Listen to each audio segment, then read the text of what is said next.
안녕하십니까 송TV 구독자 여러분. 오늘 정신장애인 인권을 부탁해라는 주제로 강연하게 된 정영환입니다. 반갑습니다. 예, 정신장애인 인권 누구한테 부탁해야 될까요? 예, 맞습니다.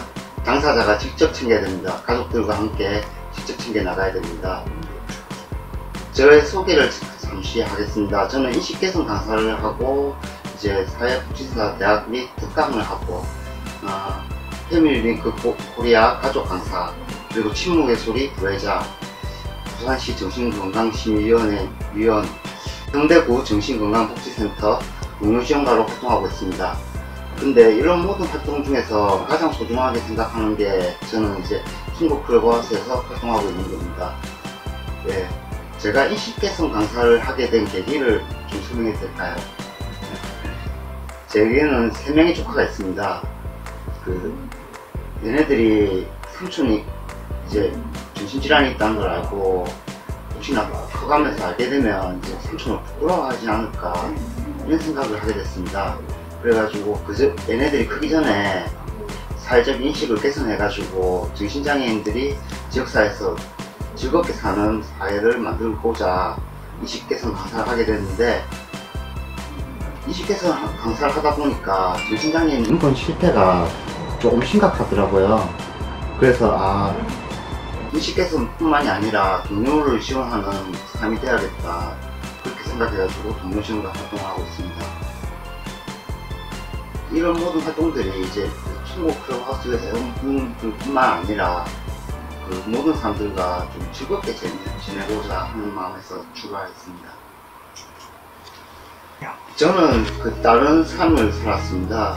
어떤 삶을 살았냐면 33살에 발병했는데 33살 전에는 매우 이제 막 경영학과 출신이다 보니까 비용, 효율 이런 거 막 따지는 사람이었거든요. 그래, 충북클럽하우스 처음 와가지고 회원이 50명인데 지금 8명. 좀 이상한 거예요. 왜 이렇게 과도하게 직원이 많을까? 근데 따지고 보니까 아니더라고요. 8명도 제가 봤을 때는 작은 숫자고 좀 더 많은 지원이 필요하더라고요. 그렇게 해가지고 제가 병나고 나서 느낀 사회복지 쪽의 세상은 참 따뜻한 삶이다, 이런 걸 많이 느꼈습니다. 내가 만약에 직장생활을 했다 이러면 그렇게 할 수 있었을까 그런 생각도 많이 하게 됐고요. 다른 이야기로 넘어가가지고 혐오라고 구글링 해보셨습니까? 1720만 개가 검색됩니다. 우리 사회에 혐오가 팽배해 있습니다. 특히 이 슬라이드를 보시면 이 동양인이 맞은 이유가 뭔지 아십니까? 단지 아시아인이라는 이유입니다. 여러분도 아시아인이죠? 혐오의 대상이 될 수가 있습니다. 그런 것과 마찬가지로 정신장애인에 대한 혐오를 멈춰야 됩니다. 여러분도 혐오의 대상이 될 수 있고 혐오를 해서는 안 되는 것입니다. 인권의 출발점이 상호 존중에 있다는데 정신장애인 뿐만 아니라 모든 사람들이 존중받는 사회가 되었으면 합니다. 국내 난민 현황을 보시면 난민 인정률이 2.4%밖에 안 됩니다. 제주도 난민 58명이 신청했을 때 거부하고 배척하고 이렇게 했지 않습니까? 근데 이 난민이라는 게 어떤 때 인정이 되냐면 전쟁이라든지 박해로 심각하게 목숨 위협받을 때, 이럴 때 인정이 되는 게 난민입니다. 목숨이 위험한 사람들을 우리가 배척해서는 될까요? 한국에서 난민 신청을 했는데 조현병 부모를 가진 이제 딸하고 모자가 캐나다에 난민 신청을 했어요. 한국의 정신장애인 인권 박해 상태가 난민을 준한다고 해가지고 캐나다에 신청했는데 이게 받아들여졌어요. 이 사회가 그렇습니다. 단지 정신장애인이라는 이유만으로 난민 신청이 받아질 정도로 인권 실태가 박해를 받고 있습니다. 참 안타까운 현실입니다. 정신질환이 신체의 자유를 억압할 이유가 될까요? 옆에 사진을 보시면 이분은 이제 범죄자라서 이제 손목을 묶었죠. 근데 그 오른쪽의 사진을 보시면 이게 그 억압복이란 겁니다. 상반신을 전체 다 억압하고 있어요. 범죄를 저지르지도 않았는데 제재가 필요하다는 이유만으로 억압복을 입히고 있는데, 이런 부분에서 굉장히 신중해야 된다고 생각합니다. 저는 이걸 입어본 적은 없는데 그 동료분이 한번 입은 걸 봤어요. 굉장히 괴로워하더라고요. 범죄자도 손목 정도만 이제 그 수갑으로 손목 정도만 가고 가는데, 그 정신장애는 이제 범죄를 저지른 것도 아닌데 억압복으로 상반신을 다 억압하는 것, 이거 좀 인권 침해 소지가 있는 것 같습니다. 좀 사용이 좀 자제되어야 되고, 진짜 자타의 위험 있을 때 불가피할 때만 사용되어야 될 것 같습니다. 정신장애인, 정신질환자 이제 강제 입원 문제를 이야기 안 할 수가 없는데요. 강제 입원자 숫자가 그 2017년도 7월 달에 법 개정 이후로 많이 줄어들었어요. 많이 줄어들었는데 그 수치가 부모 동의 입원까지 포함한 수치입니다. 정신질환 때문에 강제 입원이 된다. 조금 안타깝지 않습니까? 저는 이걸 이제 자의 입원으로 돌리고 싶고 그렇게 활동을 하고 있는데, 절차 보조 사업이라고 입원 동료들을 이제 사회로 내보는데 이제 절차를 도와주고 그 기관도 소개해주고 이렇게 해가지고 사회 정착을 돕는 활동이에요. 근데 강제 입원을 한번 하고 나면 그 다시 사회로 나가기가 좀 힘들어요. 트라우마도 많이 남고. 앞으로는 이제 자기 의사결정권이 좀 존중되게 많이 진행되었으면 합니다. 예. 자타의 위험이 있을 때 빼고는 그 강제 입원은 좀 지양돼야 되지 않을까. 근데 저도 강제 입원의 필요성에 대해서는 조금 생각을 하고 있어요. 어떤 부분이냐면, 제가 이제 그 첫 입원 당시에 자해의 위험성이 좀 있었거든요. 그래가지고 강제 입원을 했는데, 그때 강제 입원을 안 하고 있었으면 제가 자해를 했지 않았을까, 그런 생각을 하기 때문에 그 강제 입원도 필요성이 있다. 하지만 24시간 체제를 구축해가지고 전문가에 의해서 이제 강제 입원 필요성이 인정될 때에 한해서만 입원이 돼야 된다, 그렇게 생각합니다.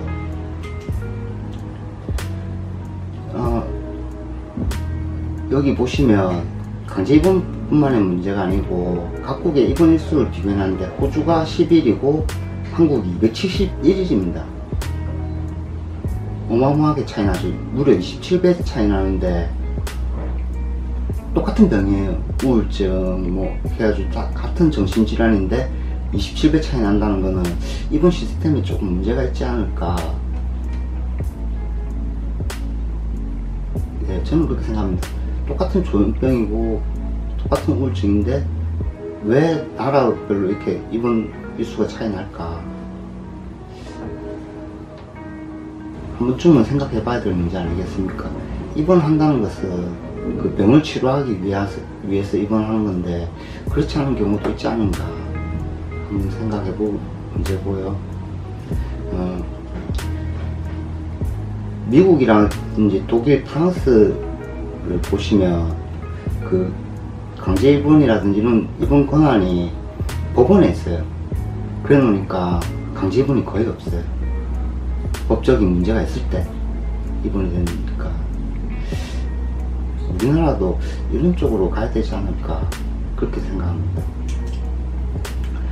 좀 가벼운 이야기 해볼까요? 정신병원에서 방범창 역할을 아십니까? 네, 맞습니다. 정신병원의 방범창은 그 일반 방범창과는 달리 안에서 밖으로 나간 것을 막기 위해서 있습니다.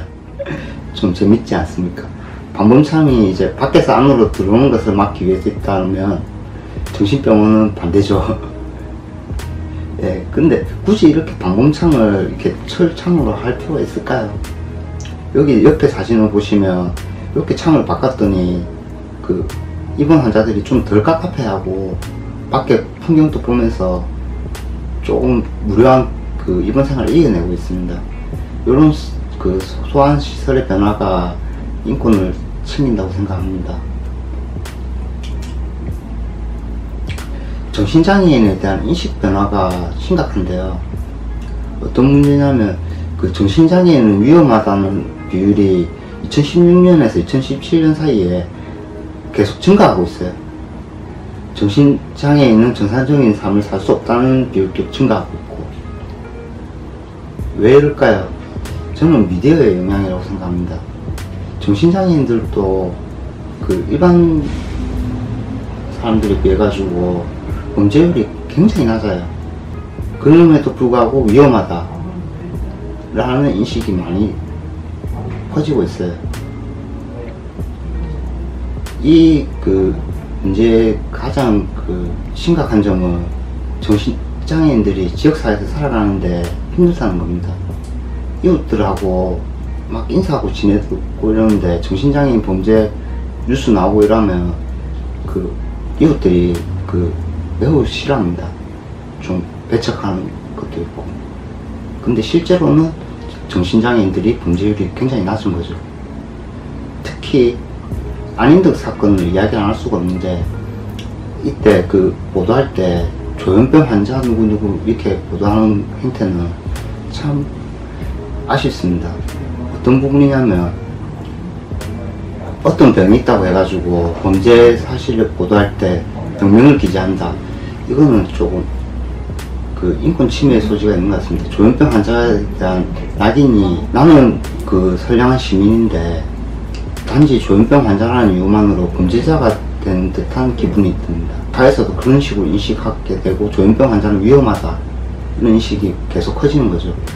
이런 문제를 그 언론사만의 문제라고 바라보기에도 좀 힘든 부분이 있어요. 어떤 부분이냐면 우리 사회가 그 정신장애인에 대한 편견이 어렸을 때부터 계속 있었거든요. 제가 기억하기에도. 그 미국에서는 좀 정신장애인에 대한 편견이 좀 덜하다 하더라고요. 오해라든지 편견이 덜한 이유가 보니까 초등학교부터 계속 교육을 시켜가지고 이제 함께 지역사회에서 살 수 있도록 그런 식으로 유도를 한답니다.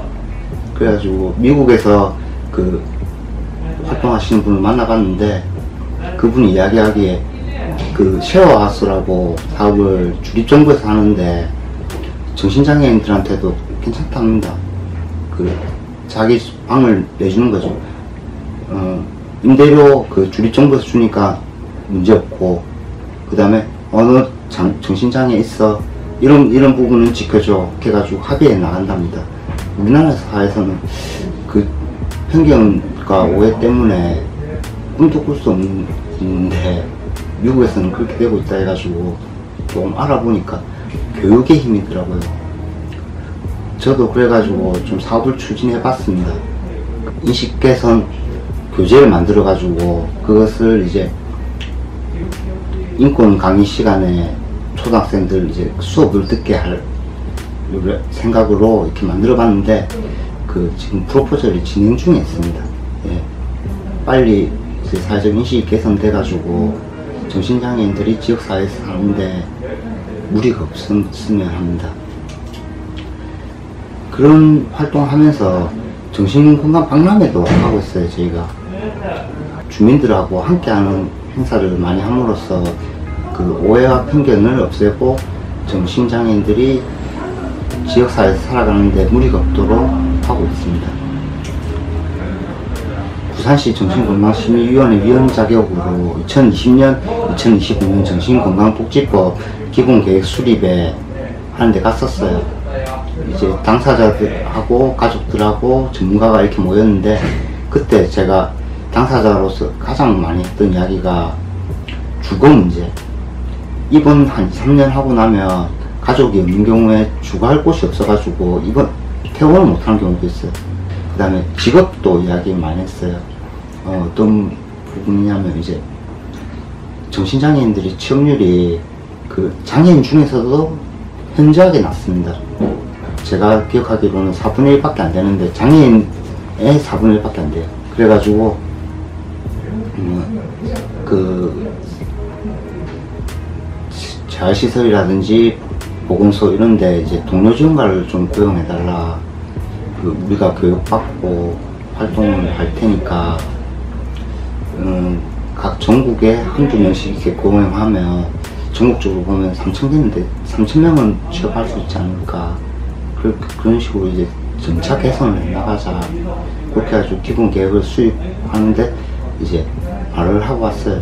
그래가지고 지금 조금씩 실행되는 분위기인데 이번에 코로나 때문에 좀 아쉬운 부분이 있습니다. 이제 교육도 아직 마무리가 안 되고 일단 교육을 받고 자격증이 나와야지 취업으로 연계가 됐는데 그런 부분이 이제 좀 진행이 안 되고 있다 보니까 좀 아쉬운 부분이 있습니다. 다니엘 피셔라고 아십니까? 이분 굉장히 유명하신 분인데요. 그 조현병 정신질환을 가진 정신과 의사면서 정신의학 박사입니다. 네, 이분이 말하기에 이제 부모 동의만으로 입원하는 한국의 입원 시스템이 매우 놀랍답니다. 미국에서는 그렇지 않거든요. 이런 시스템을 조금씩 개선해 나가야 되는데 이분이 그 활동하면서 하는 말이 나는 이제 정신의학과 박사라든지 이렇게 불리기보다 동료 지원가로 불릴 때가 더 기분이 좋다 하시더라고요. 자기는 이제 젊은 날에 할 게 너무 많았는데 동료 지원가 하면서 좀 삶의 의미도 좀 찾고 인파워먼트를 많이 느꼈다 하더라고요. 참 멋지구나. 근데 외국 사람만 이런 활동을 할까? 보니까 우리 친구의 소리에서 그 지밀 회장님이 있더라고요. 예. 그 지금 현재 부산시 절차보조팀에서 일하고 계시고 당사자 인권을 위해서 많은 활동을 하고 계세요. 친구의 소리는 이제 당사자와 전문가가 협력하는 자조단체로서 다른 자조단체랑 좀 틀린 점이 전문가랑 협력한다는 거예요. 어떤 점이 좋냐면 전문가의 도움을 받아가지고 행정력이라든지 이런 게 올라가니까 각종 사업을 많이 진행시켜요. 그래가지고 실질적으로 정신장애인들 인권 개선에 앞장서고 있다. 우리가 자조단체를 만들어가지고 우리끼리 당사자끼리만 간다 하는 생각은 조금 아닌 것 같습니다. 왜 그런 생각을 하냐면 전문가와 협력했을 때 그 시너지 효과가 상당하거든요. 그 사람 전문가들의 이제 노하우 그리고 우리의 경험 이게 합쳐지면 그 많은 일들을 해낼 수가 있습니다. 지금 친구의 소리에서 동료 강사부터 막 양성하고 이렇게 해가지고 실질적으로 부산에서는 인식 개선이 많이 되고 있어요. 이런 활동들의 뒷받침에는 그 당사자의 활동 플러스 전문가의 협력 같이 나아간다. 이게 참 의미가 있는 것 같습니다. 그 친구 소리에서 주체로 저희가 정책 토론회를 했습니다. 친구 소리랑 이제 그 부산광역시 시의원 모셔놓고 이렇게 해가지고 실질적으로 반영되게 토론회를 했습니다. 우리끼리 토론을 하는 거 의미 없잖아요. 이때 많은 이야기들이 나왔어요. 당사자들도 이야기하고 가족들도 이야기하고 이런 자리를 만들 수 있다는 거에 대해서 참 뿌듯했습니다. 이런 자리를 만드는데 전문가의 도움이 꽤 컸습니다. 정신건강심의위원회 활동을 하면서 부산에 이제 그 공동생활주택 심의를 했었는데 자금을 지원해달라 이런 것도 아니었어요. 단지 우리가 살겠다 그것뿐인데 지역 주민들의 반대가 너무 심해가지고 참 이런 걸 보면서 아직까지 우리나라 사회에서 그 오해와 편견이 너무 많구나. 거기에 자금을 지원해달라는 것도 아닌데 단지 살겠다는 것 뿐인데 거기에 반대를 하는구나. 많이 아쉬웠습니다.